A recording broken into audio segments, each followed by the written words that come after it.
And then I'm going to share my screen as well. So just to let you know, most of the time when I'm sharing my screen, I'm not able to see the chat box. So, so just wanted to let you know that. In case you need something, just feel free to unmute yourself and just let me know. And occasionally I'll pause during the session just to see if you guys have questions or anything. And then if at any time my audio or my video starts to get poor quality, just let me know and I will see what I can do about that. So, alrighty. So my name's Amy Armstrong and I am the project director for the ASTEP program here on the MSU campus. So this morning, I'm going to tell you a little bit about ASTEP, and then share with you just some kind of what to expect for you as you're getting ready to do your clinical with the ASTEP program, and just some key things to remember when you're working with the students. So a little bit about ASTEP. So we started here on the MSU campus in 2010, and the program started through 2 federal grants through the U.S. Department of Education. We're part of a network of programs around the country like this. There are about 200 plus programs around the country similar to ASTEP. We are currently the only program like this in North Dakota, so we're pretty exclusive, and it's pretty cool to be able to have this here at Minot State. So we're coordinated out of the North Dakota Center for Persons with Disabilities, which is located in Memorial Hall. We're right in between special ed department and the social work addiction studies school psych department. We like to partner with everybody here on campus, particularly the ed department and special ed. We are currently in our sustainability plan, so our grant funding is ended or is ending, and we have a variety of funding resources that we're using to continue the program. So for students that are enrolled in the ASTEP program, they do need to have an intellectual or developmental disability. They are taking classes here at MSU. They're enrolled college students. They're actually enrolled as Dakota College at Botno students. They are not usually working towards a 4-year bachelor's degree, but they're instead working towards different certificates that Dakota College at Botno offers here on the MSU campus, possibly an associate's degree, very career directed certificates and credentials that they're working towards. Our goal is really that after they finish the ASTEP program, that they are gainfully employed and they're able to be more independent and living in their community. So while they're enrolled in ASTEP, they're taking college classes, they're working towards a certificate program. They are also doing employment internships while they're in ASTEP, either on campus or off campus. So they're doing real work for real pay to get that real world experience in jobs. We're also working on independent living skills with them. Could be laundry, could be budgeting, could be cooking, all kinds of things. And then we also want them to be part of campus life. And so we're practicing social skills with them, giving them some encouragement and things like that as they're doing different things on campus. We really want them to be engaged in just being a college student. Most of our students do live on campus. This year we have 10 students and 9 out of the 10 students are living on campus. They have regular residence hall situations. They can sign up for any of the halls on campus. They can request a single room or have a roommate. The roommate can be, someone that they know. It can be just someone that is assigned to them. But typically the students do request single rooms. A lot of times because of their disability, it's an accommodation for them, that it just is a better situation for them to have a single room. And then the students, in order for them to be successful, we have a whole variety of supports to work with them. So which includes the ASTEP staff, paid peer mentors, you as practicum and clinical students, and different volunteers. And so we all work with the students in order to support them, but our goal is not that we're supporting them constantly and all the time. Our goal is really that we're able to fade some of those supports so that gradually they become more and more independent. So I'm not going to show you this video this morning. Sometimes it gets a little glitchy here through Teams, but I'll direct you to our website. So if you go to the MSU website after this session, and if you type into the search box ASTEP, it will bring you to our ASTEP page. And then on there, there's a whole section about videos. This particular one features John. He's our past graduate, and he just explains the program, and it's about a 2-minute video. So here's our staff. I'll introduce you to them here briefly. So like I said, I'm the project director, and Jolynn Webster is our work experience and employment coordinator, and then she's also an advisor for the ASTEP students. She is also faculty in the special ed department here on campus. Luke Charlie is our academic coordinator, and he's also an advisor for the ASTEP students, and he helps to bridge that gap with faculty and help be that liaison and helping to just figure out what the extra supports the students might need in class and things like that. Jessica is our support staff, and she does overall coordination for all of the mentoring and the clinical experiences and all the scheduling for that.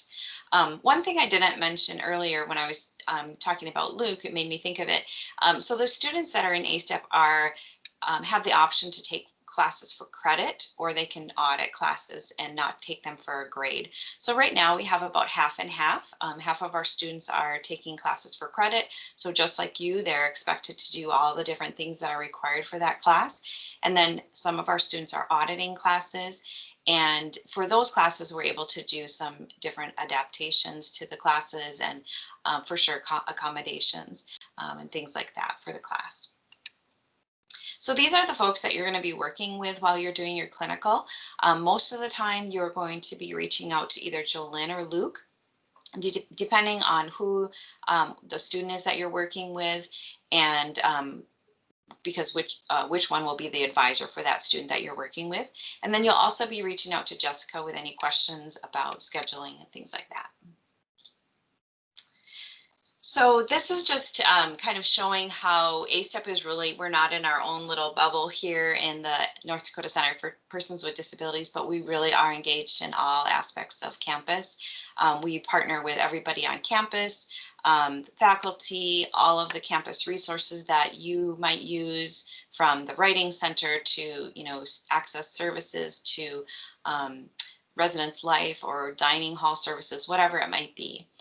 Some of our students might be still enrolled in high school as part of their special education, and they might have a paraprofessional that works with them as well to provide some additional supports.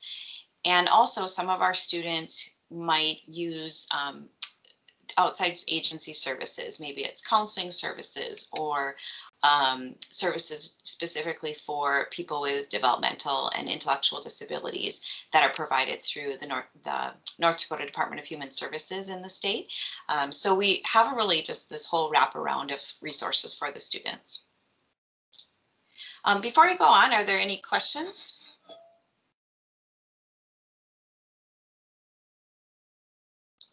Okay. So talking a little bit about the characteristics of our students. So students, like I mentioned, have to have an intellectual or developmental disability. And we use the definition from the American Association for Intellectual and Developmental Disabilities to define how our students, what disability our students have. Sometimes through the state system or whatever, there might be different definitions for developmental disabilities. So intellectual disabilities really has two components. One is a person must have a limitation in cognitive functioning, and then the second piece is a person must have a limitation in adaptive behavior. So with cognitive functioning, it really is about that a person is learning differently, that maybe they are learning at a slower pace. Reasoning is also at a different pace, and then problem solving skills are at a lower capability as well, and they need extra support for those areas. As far as adaptive behavior is things like independent living skills and social skills, things that maybe other people might just naturally understand or be able to pick up very quickly. Students with intellectual disabilities need lots of repetition, following examples, needing to practice these skills in the real environment. It doesn't work very well for students with intellectual disabilities to learn something in a classroom. Let's say take a class on you need to greet people and shake their hand and all these different social skills, and learn this in a classroom environment. It's much better for them to learn it in a real environment. So having them on the college campus in our little kind of mini community here on campus is the perfect environment for them to practice and learn all of these skills, which are much easier for them to learn in just a real world environment. So in addition to the cognitive functioning and adaptive behavior limitations, the diagnosis for intellectual disability must happen before a person turns 18. So it's not a disability that maybe they acquire later in life, that maybe they had an accident or traumatic brain injury much later in life. It must be something that is diagnosed before age 18. It still could be as a result of a traumatic a brain injury or seizures or something like that, but it has to happen before that age 18. Also, to be eligible for an intellectual disability, the student must have been eligible for special ed services under the IDEA Act, or Individuals with Disabilities Education Act. So that is all part of the definition. And then the last piece, just for your information, intellectual disabilities used to be referred to as mental retardation. And that is really an old, very outdated term that can be offensive to people.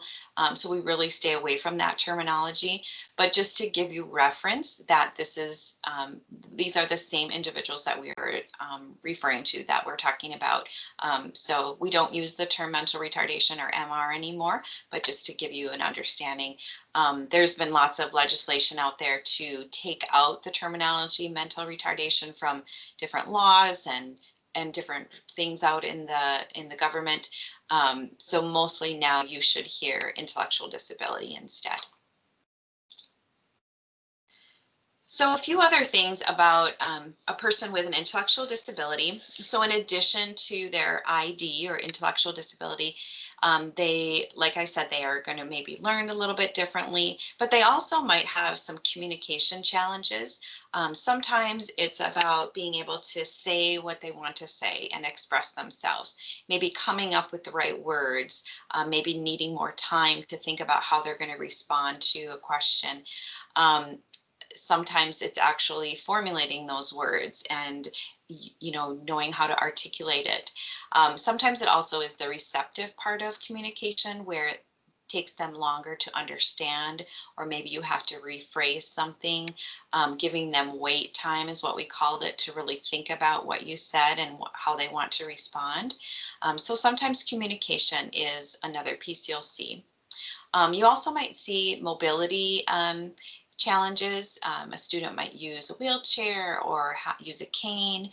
We don't happen to have any students utilizing any type of equipment right now as far as for mobility, but just so you know, that sometimes might be a situation. Or a student might wear a brace on an ankle or something, because based on their other conditions of their disability, they maybe have some muscular challenges or something like that.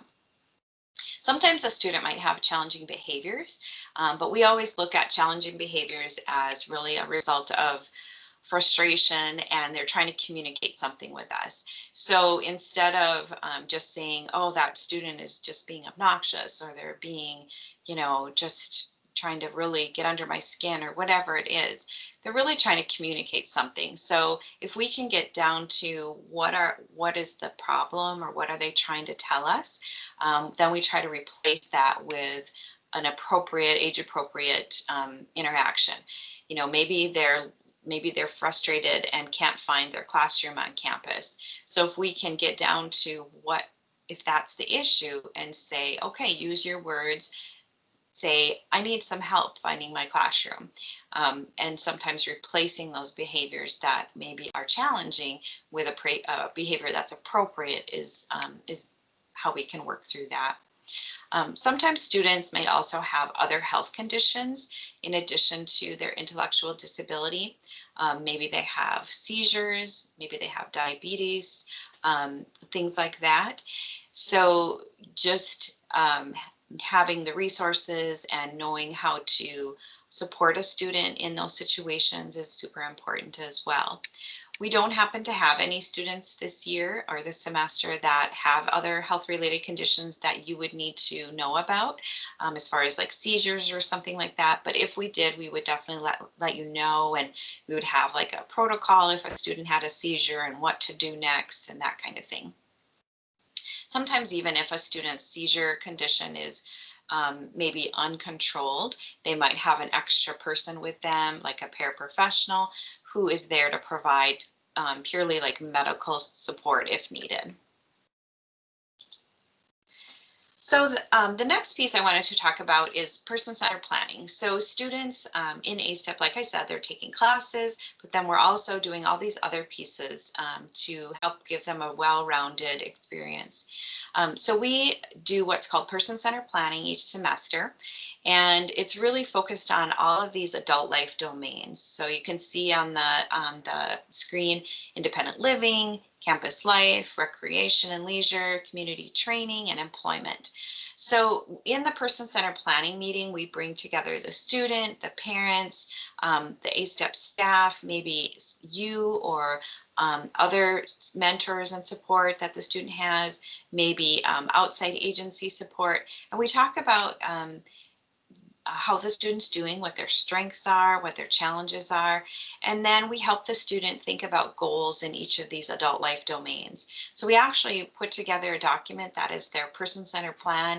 It has their goals in those areas, and that really dictates how we're going to support them and what we're going to focus on for that semester. What type of independent living thing are they going to work on? What areas of social engagement do they need to really practice and work on? And then each semester we review those and update them and see how they're doing in their progress. For this clinical experience, you might have the opportunity to attend some of the students' person-centered planning meetings depending on scheduling and depending on what student you're working with.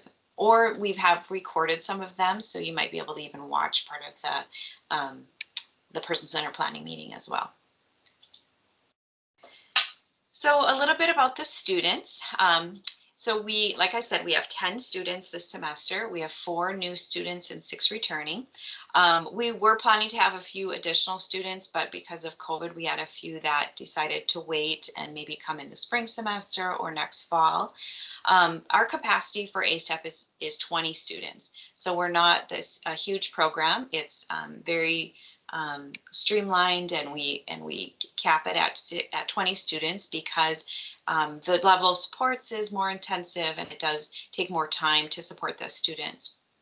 So I'm not going to be able to introduce you or tell you about each of the students this morning, but I'll just tell you their names here. So we have Angus and Braden. Angus and Braden and Keaton, Noah and Matthew, Liz and Seth, and Tanner and Cam and Radek. Like I said, most of them live here on campus, and we do have 1 student from the Minot community. So your role in your clinical is going to be to work with a specific student to help them work on adult life activities. And we're going to have you work on either an independent living skill or a community training type of skill, or something related to campus life and kind of those social skills.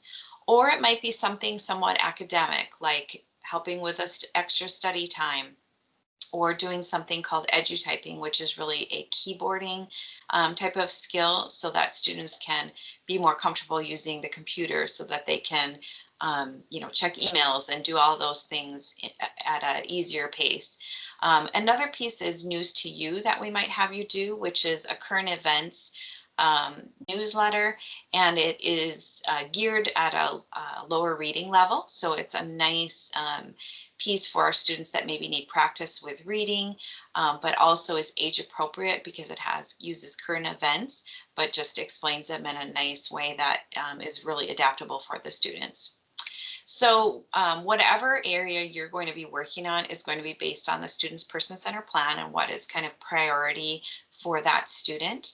And it really is going to depend on your availability and your schedule as far as who we match you up with. So if your schedule has similar availability as another student, that's how we're going to match you up. You will be doing all of your activities here on campus. You're not going to be driving them anywhere. You'll be doing your things on campus or within walking distance. You know, let's say one of the skills for a student is practicing ordering from a restaurant. Then we would, give you, permission to, let's say, walk across the Spicy Pie or go to Dairy Queen or something like that. But we're going to have you otherwise just stay here on campus. So some guidelines just for you for when you're working with someone with a disability. And these are things that you might know if you've worked with people with disabilities before. And they're really just common sense things. The first thing is presume competence. So just because they might look different or talk different from you or someone else, presume that they're competent. Don't assume that they don't have the capability of doing something. We like to give our students have high expectations for them and challenge them. And that's how they learn. Ask before you jump in and provide help. So let's say a student is having trouble, zipping up their backpack or whatever, but they're getting it. It's just taking them longer. Or maybe it's opening a door or something like that if they have some mobility challenges. Before just jumping in and helping, because I know we're very helpful around here in North Dakota, just ask before you help, because it might be really that person's very determined and they really want to do it themselves, just like all of us like to just do things ourselves sometimes. The other piece is just speak directly to the individual that has the disability. Let's say they have a mentor with them or a paraprofessional or something, or some kind of support person. Don't assume that you need to talk to the support person in order to communicate with the student or the person with a disability. Make sure that you're talking directly to that individual. And if they need some help, understanding, then the support person might step in and help them. Maintaining age-appropriate interactions is really important. So the students are your age. They're 18 to 26 years old. They are interested in a lot of the same things that you are as college students, but their cognitive functioning might be at a lower age level. But that doesn't mean that we're going to talk to them in a baby voice or use examples that are kind of childish or cartoonish or kiddish.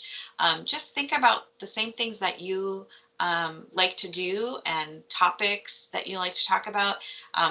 They're very much interested in a lot of the same things. If a student has an interest that is more childish or, like not quite age appropriate, let us know. And we do try to help steer them to things that are more age appropriate. But some students do have, a very strong liking to something in particular that may be a little bit more childish. And we try to steer them to more age appropriate things, and we'll help you with that. But just kind of keep that in mind when you're working with the student. The other piece is just being respectful and, addressing the student just as by their name. Don't focus so much on their disability.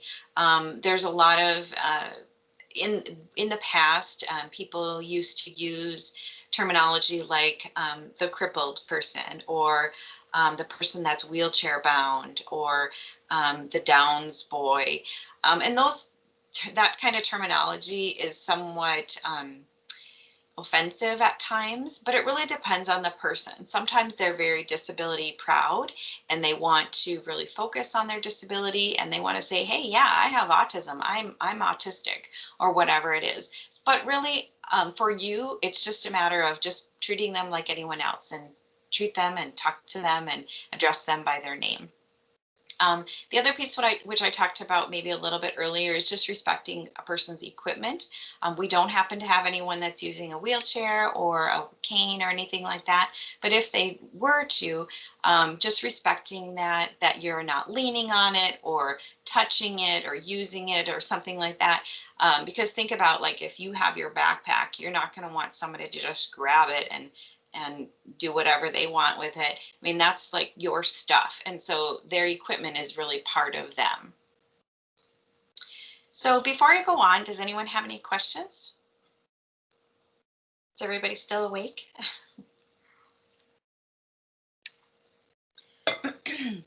Okay, so for expectations, these are our expectations for you.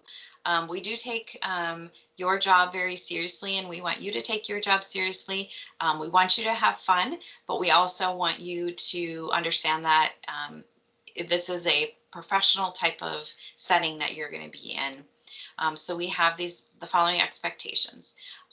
So the first is that you are showing up for all of your scheduled times with the student. You're going to be working about an hour a week with the student, maybe just a little bit more in order to get your full 20 hours for the semester. No canceling at the last minute. I mean, it has to be a big emergency or you have to be sick or something like that, but it's not. You need to be responsible and be on time.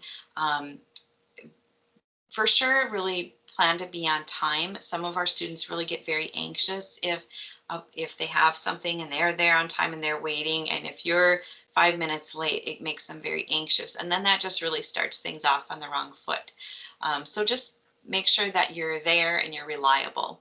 And then if you're just canceling last minute and it's not a real emergency, it really disrupts the whole student's day and everything. So just plan to, keep it as part of your responsibilities, like a job or a class or whatever. You're going to be providing some feedback to us after you do your sessions each time. It's just going to be a short Microsoft form that you're going to fill out just to give us some feedback about how things went, and it allows us to have that communication so that if you need some assistance, then we can reach back out to you. You're going to keep track of your hours, so I'll give you a document that you can use to keep track of that, and I know that those later get entered into your TK20 system. No borrowing or lending money with the student. Confidentiality is a really big thing. So you might see or hear things that could be embarrassing to the student or whatever. This is not the time to be, laughing about it with your roommate or talking about it with your neighbor or putting it out on social media. Absolutely not. If we hear about things like that, then we'll bring you in with Lisa Borden King and we'll talk about, maybe this isn't a good fit for you. We take it very seriously. So we ask that you not post anything on your social media or, share pictures or text pictures with anyone. If there's something cool that's going on, we might ask you to take photos and then share it with us, and then we'll put it on our social media through us.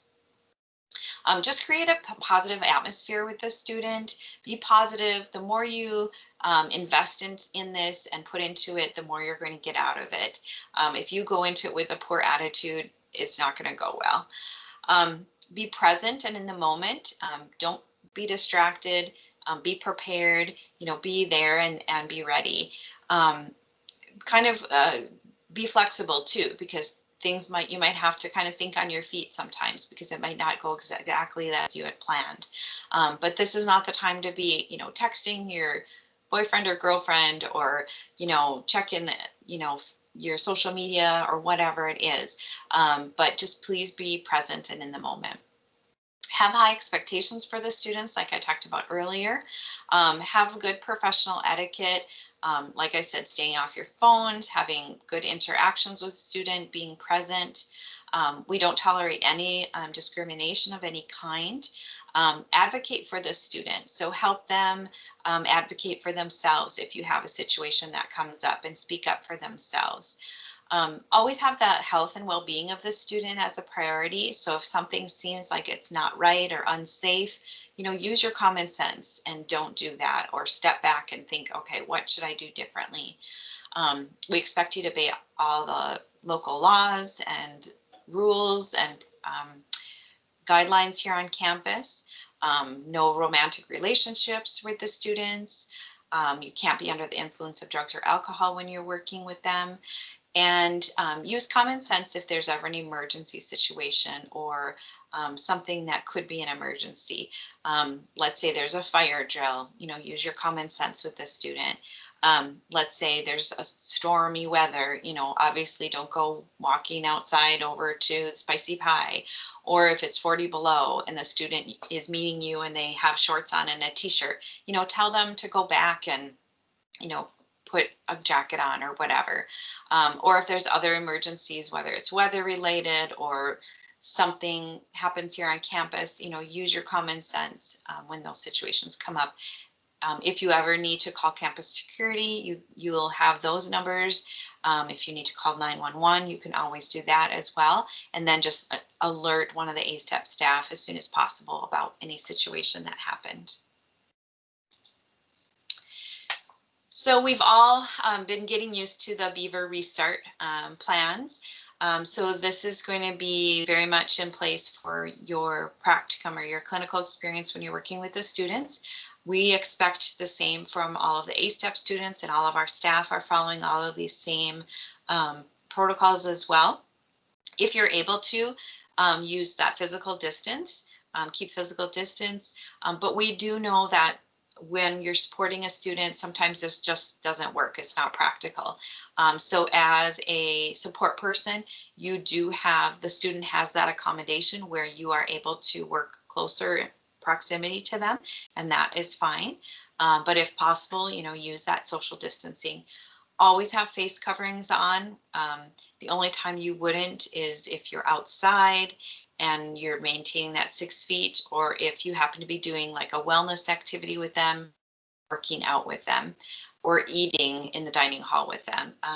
But otherwise, have your face coverings on. Please model wearing them appropriately over your nose and mouth.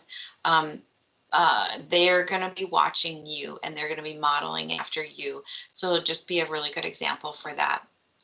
Practice good hygiene. If you're walking by one of those hand sanitation stations, use it and encourage the student to do the same, and to help them get in the good habit of that. Frequent cleaning, don't be sharing your phone or pens or pencils, but just model that as well. And then the last one is really staying home if you're sick. And I'm going to talk a little bit about that more specifically too. So stay home if you're sick is super important. This is not the semester to like take some cold medicine and tough it out and just show up for your clinical experience. If you're not feeling well, you need to stay back. And notify Jessica with ASTEP right away, and I'll share her contact information with you. Stay home or stay back in the residence hall or wherever you're living. I encourage you to contact MSU Student Health and let them know, and then they'll ask about your symptoms, and then they'll direct you as far as what they think you should do next, whether it's go and get a COVID test, or if you're okay just to stay back, or whatever it is. If you do happen to have a COVID test while you're working with the student and it comes back positive, let us know right away. Obviously, we're going to need to know, because you're not going to be able to work with the student for a while, and we want to keep them safe. Then follow all of the requirements that MSU has, and Department of Health and CDC. You're going to be contacted by the contact tracers, so give them the information that they request, which will probably include being in close contact with an ASTEP student, and give them the ASTEP student's name and number. You'll be sharing contact information with the students, so you'll have their phone number. But then also, if you could give them my name and number, that would be great, because then I can also help the students kind of bridge that gap of understanding, you know, if they get a call from the Department of Health for contact tracing. And then just keep in contact with us and let us know what your timeline is for being able to come back and join us and work with the student again. If you happen to be working with a student and it seems like they're not feeling well, but maybe they haven't told anyone, it's okay to pause, call one of us, maybe call the student's advisor and say, hey, I don't think so-and-so is feeling well. And then we'll figure out what we need to do, rather than go through that whole hour or whatever, and then you're exposed to that student who's not feeling well. But just pause and say, you know what, I don't think so-and-so is feeling very well. And then maybe give us a call and then we'll figure out what to do next. So here's just the emergency absence procedure. So just kind of walking through that again. Here's Jessica's office number and her cell phone number. So again, she's the person that does all of the scheduling. So she's going to want to know so that she can alert the rest of the staff.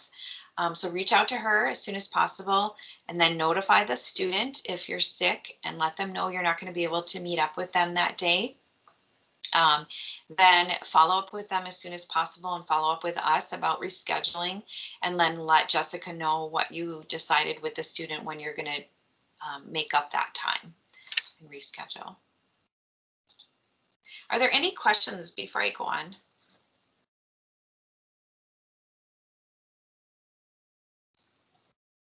Okay, so When to Work is our scheduling system that we use. There is a phone app that I would encourage you to download. So you're going to be using When to Work as far as us working with you to schedule your time.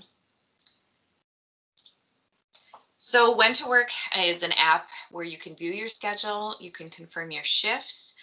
You're probably not going to be posting shifts on the trade board and that kind of thing because this is your clinical experience, but you can also post in there if you need to take time off that maybe impacts the shift that you had been scheduled to do.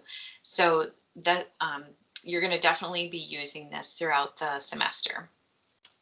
So initially, once we get all set up, you're going to get an email that looks something like this from When to Work. It will go to your university email.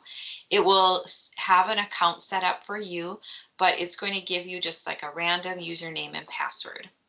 So one of the first things you're going to do is sign into that When to Work account on probably on a computer, or you can do it on your phone, and you're going to sign in using that random username and password that was given for you.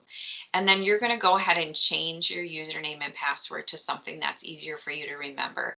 So you're going to go to the info section, and then you're going to go to this section where you're going to update your username and password. And then you're going to click on the change password. You're going to leave these areas the same as what settings they have. So by the all employees can see my phone numbers, that allows Jessica to be able to see your contact information in the system, as well as your email. So your phone number and email. So then you'll change your, click on the change your username and password with whatever you want to set it to so that you can remember. And then every week, so on Wednesdays, you're going to get a schedule, and it's going to come through your email, and it's going to show you the name of the student you're working with, where you're going to meet up with them, and kind of the basic information of what you're going to be doing. For you as clinical students, we're going to try to really keep this the same each week for you. So if your time is set for Wednesdays at 3 to meet with Joe, we're going to try to keep that very consistent throughout the semester. So it's easier for you to remember, it's easy for the student to remember. But it's good for you to check the schedule every week when it goes out, just in case something had to change. Maybe a student had something come up and they have to cancel or whatever it is. So on Wednesdays, about Wednesdays or Thursday mornings, Jessica sends out the schedule, and you're going to get an email that's asking you to confirm the schedule. It's going to look something like this. So you are going to need to click on the blue link to say that you're confirming the schedule. So you're going to want to look at it carefully, make sure the times coincide with your schedule and nothing has changed drastically that doesn't work for you. And if it has, then you need to let Jessica know right away. But otherwise, you'll confirm your schedule. She can see in the system who's opened the email, who's clicked on the link, who's confirmed their schedule. So she knows if you're just like, totally ignoring all of those emails. So make sure you do follow up and check those. So each week after Wednesday, you're going to need to review the schedule and then confirm it or click on that blue link by Friday morning at 8.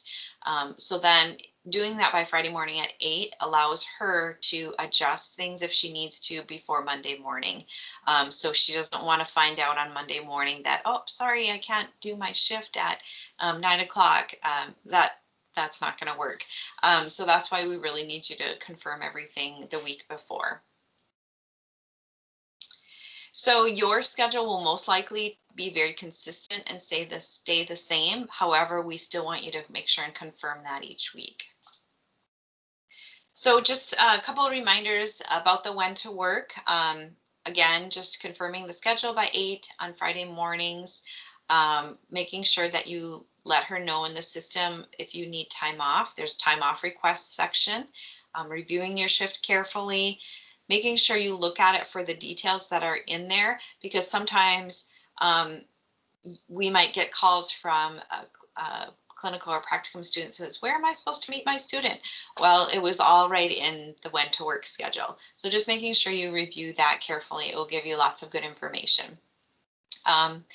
If you are a no-show, especially multiple times, we're going to be having a meeting with you and Lisa Borden King to say, okay, what's up? What's going on here? Like I said, your reliability is super important in all of this. And then again, if you're sick, stay back and just let us know right away. So a couple things to let you know about as next steps to get started. I'm going to follow up with you. I'm going to follow up with an email. There's going to be several things in a list for you to do. If you could do all of those, several of those things by Monday, I'll give you some deadlines in there. One is an availability form. So it's going to be like a grid with Monday through Friday and about 8 a.m. to 10 p.m. You're going to mark when you are available. I would suggest you put in your classes and maybe mark off any other times that you are not available, but then you're going to show us when you are available so that we can match up your schedule with one of the students so that you guys can work together. I'm working with Lisa Borden King to figure out who has current background checks. And if your name is not on the list from Lisa, as far as having had a current background check, you will get an email from Sterling Talent Solutions, and they are the corporation that initiates the background check to you. It's not the background check where you have to get fingerprinted and all that kind of stuff. It is an email that you're going to respond to. You're going to click on a link. You're going to insert your name, your birth date, your social security number, and then the system will do the background check from there. Just make sure that you check your university email for that. Check your junk mail folder and your spam folder, because sometimes it does get shifted into there. And then just make sure you respond to that right away. So probably by Monday, those should be coming out, because I'm still waiting for that list from Lisa as far as who has had those background checks. I'll send you a few forms for you to sign off on. One is just those responsibilities and expectations, saying that you understand and agree to all of that. Another is just a MSU waiver or NDCPD waiver. And the other is that you agree not to transport the student anywhere. So I'll give you those, and you'll have to sign those and send them back to me through email. Once Jessica sends you that when to work connection, you're going to go in there and set up your account. Might be able to attend a person-centered planning meeting, but the advisor will reach out to you about that. I will have you connect with the student's advisor at least 3 days before your first shift. And your first shift might not start until after Labor Day, just depending on the scheduling and logistics of everything. So don't expect to start working with the student necessarily next week, but it's probably going to most likely be after Labor Day. Attend all your scheduled activities. When you meet up with the student for this first time, the advisor might also be able to go with and help you guys meet each other. You're going to exchange contact information and just kind of get to know each other at first. You might not be doing like a real formal thing, but maybe it's just a chance for you guys to get to know each other.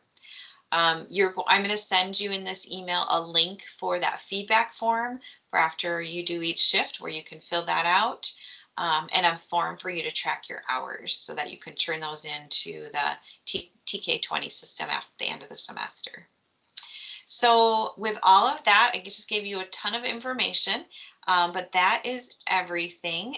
Here is Jessica's contact information and mine, but I will also be emailing in that email a list with our contact information that includes our office numbers and our cell phone numbers. So if you need to get a hold of us at any time during your practicum, that you can contact us about any concerns or questions that you might have.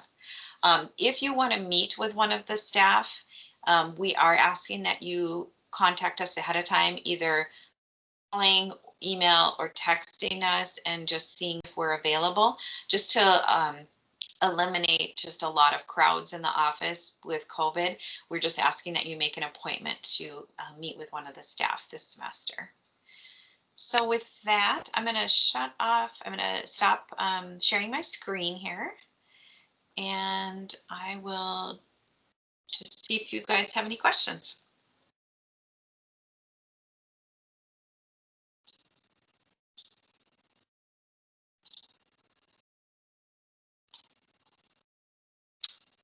Any questions this morning? So will we be meeting with like one student in particular, or is it just kind of with all of them on like a rotation basis? Yep, so you're going to be meeting with one student in particular. Like I said, depending on your availability and the student's class schedule, we're going to match you up with that student, and we'll set a time each week that both of you guys can work together. So you're not going to be meeting with a whole bunch of different students. It's going to be primarily just one student.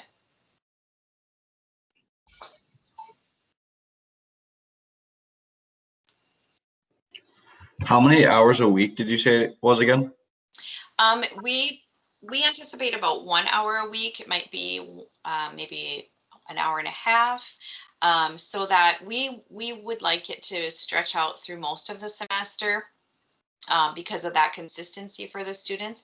But we also know that you guys need that 20 hours. So we'll just make sure that we get that 20 hours in there for you. Okay, thank you. Yep. And then it's nice for you because it's not a huge commitment for you every week, and you can just kind of fit it in like a class.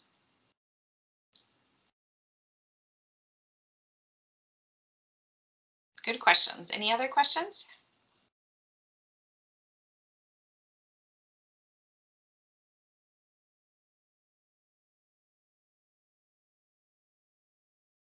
Okay.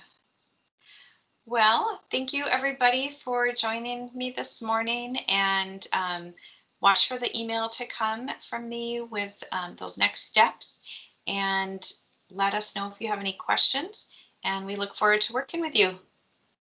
Have a great weekend and a great rest of the day. Thank you. Thank you. Bye-bye.